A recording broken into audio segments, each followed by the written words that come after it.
It's better to have a team of co-founders than be a solo founder. The world has of course seen several great companies built by solo founders. Jeff Bezos, Elon Musk, Mark Zuckerberg, Michael Dell. But there are many great companies that have been created by teams of co-founders. Google, Microsoft, Flipkart, Zomato, and what have you. There are pluses and minuses, pros and cons, but overall I believe it's better to have a team of co-founders, and I'll give you my 3 reasons why. My reason number 1 is that no one can be a Superman. In movies, Superman can jump off across buildings, they can fly faster than a bullet, and they can beat up the bad men whenever they want, but real life is different. In real life, the world is moving just too fast, and a sole founder will not be able to keep pace with that. If you make mistakes, the world has moved so much faster that you can't go back and correct your mistakes. And this is where having a team of co-founders helps, because you can work together, support each other, and make many things happen at the same time. In a press interview earlier this year,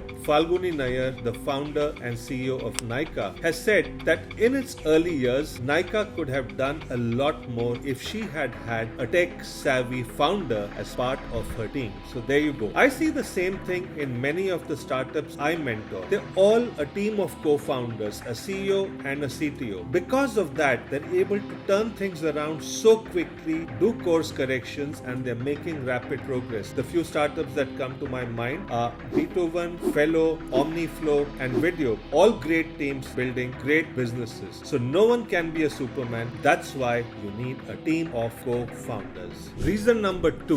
What if you get run over by a bus? Now that might seem like a khatarnak statement, but that's a question that very often investors throw at a sole founder. When a sole founder approaches an investor for money, the investors are worried that their money or investment could get wasted if something happens, God forbid, to that sole founder, which is why it helps from a funding standpoint to have more than one co-founder, and that improves your chances of funding. And that's my reason number 2, so that you're not asked by an investor what happens if you get run over by a bus. My reason number 3 is that you need a shoulder to cry on. Doing a startup is very lonely. There are good days and bad days. Usually more bad days than good days. On such days, you need someone on whose shoulder you can cry on, share your pain after work, go out and have a drink, support each other, and come back the next day full of energy to face the world and its challenges. It's hard to do this with outsiders or even family members who are not part of your business, because they may not understand what you're going through, the challenges you're facing. That's why you need a co-founder who can be part